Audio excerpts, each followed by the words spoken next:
it's important for us never to lose sight of the fact that we have power. Now, it may always not be enough to solve the problem, but it is certainly enough to begin the process of solution.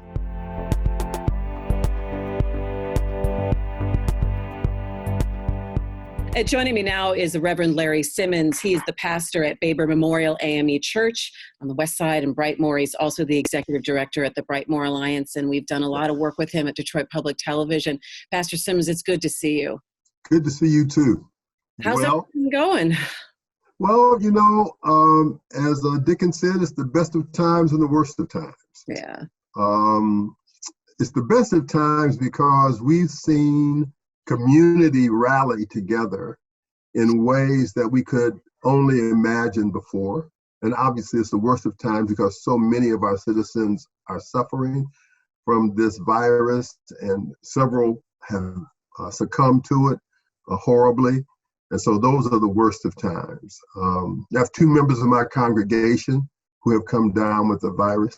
Mm-hmm. Thank God they seem to be okay. Good, that's good news.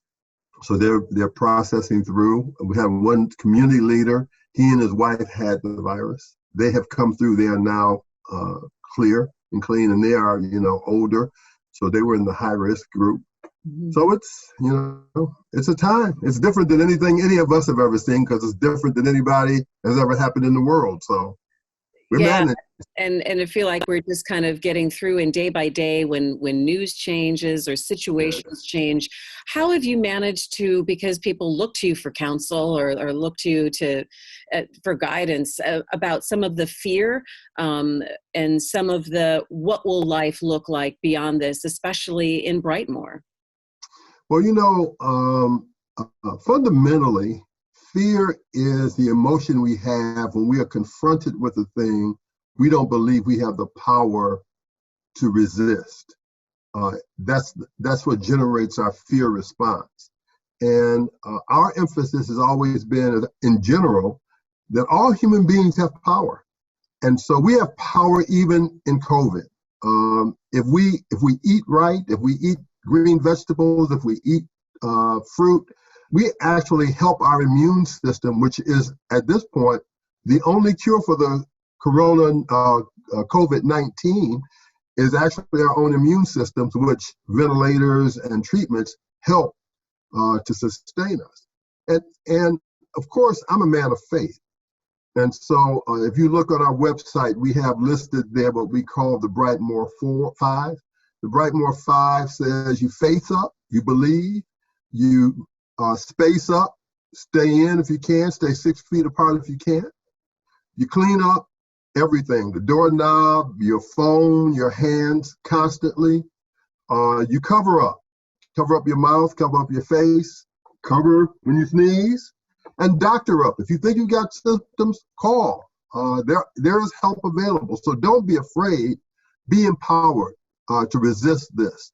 Because most people, even those who get very sick, pass through it. They come out of it. What is happening right now brings to mind, though, a lot of wider policy issues, access to healthcare, access to those leafy green good vegetables and produce you talk about that can help our bodies, access to water. This is exposing a lot. It is. I would contend it is going to compel us to change fundamentally our disposition towards things like water.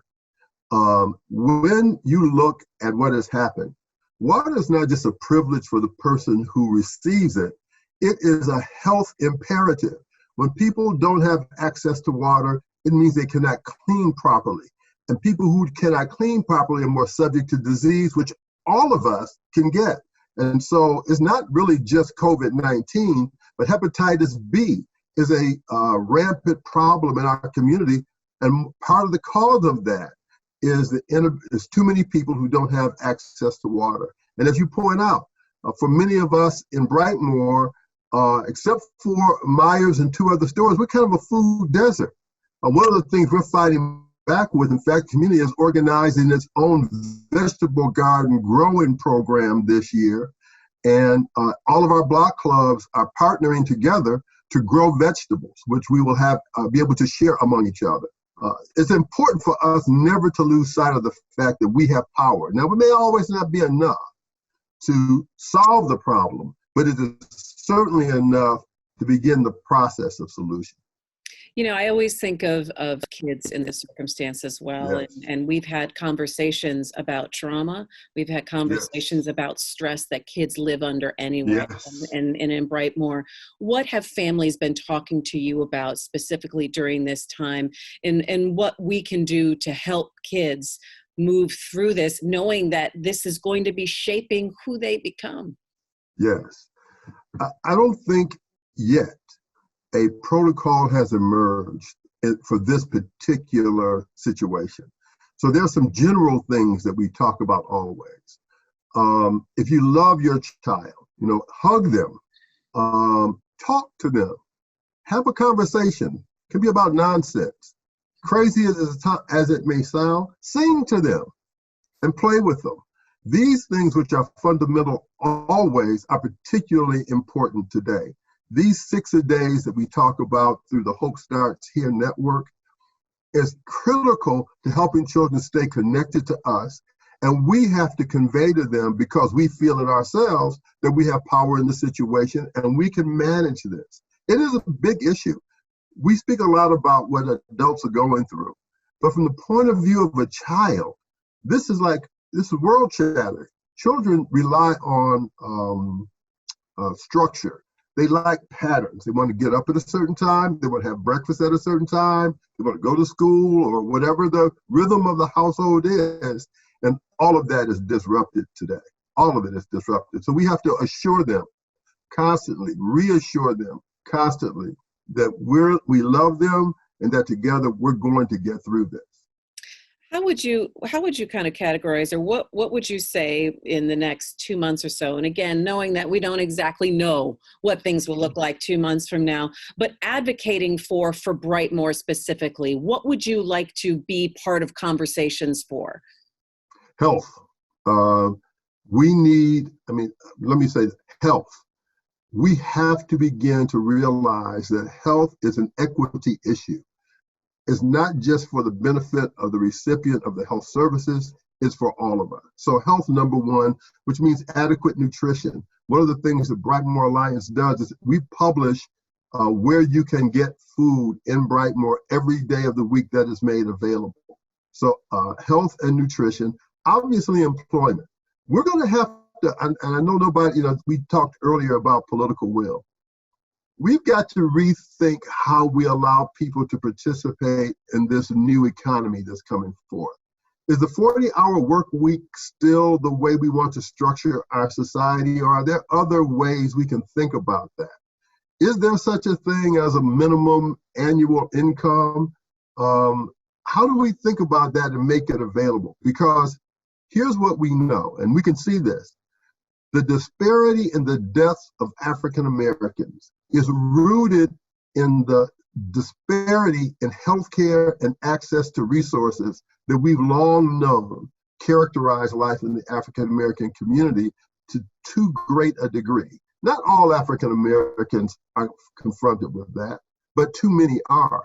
And as a consequence of that, we see rates of death from COVID virus that are literally 300 or 400 or 500% higher than other groups. That's intolerable in the United States. It's intolerable. So I would say, as I advocate for Brightmoor, I'm advocating that we get a healthcare center in our community, that we have access to good nutrition.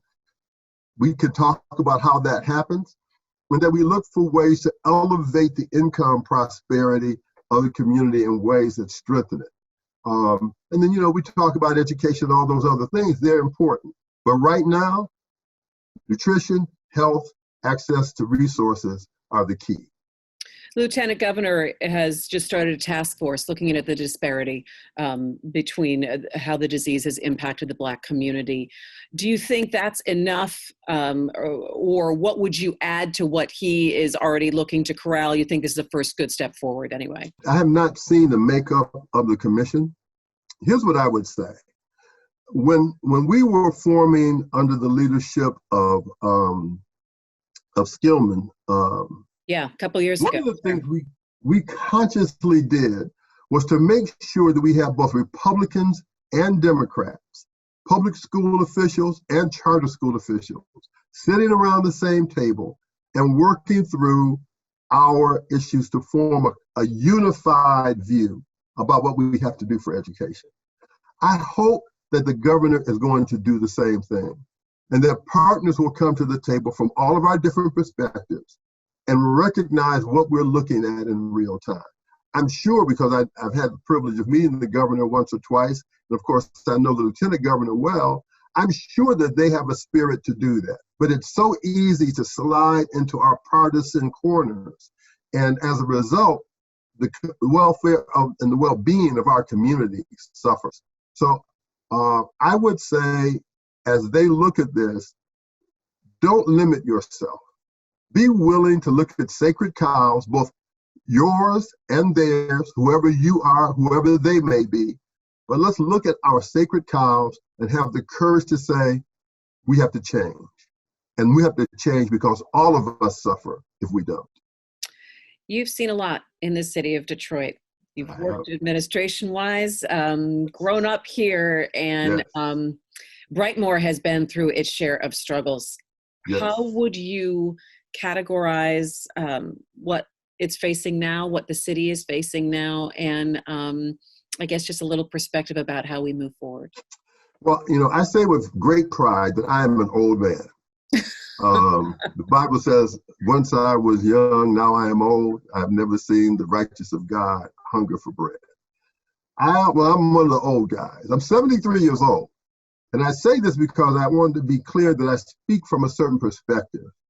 I was a young man when Detroit was probably in its last booming period, which was during the 60s and early 70s, when the automobile industry was really humming and most people had jobs. You could leave a job in the morning and get another job in the evening. It was a completely different time.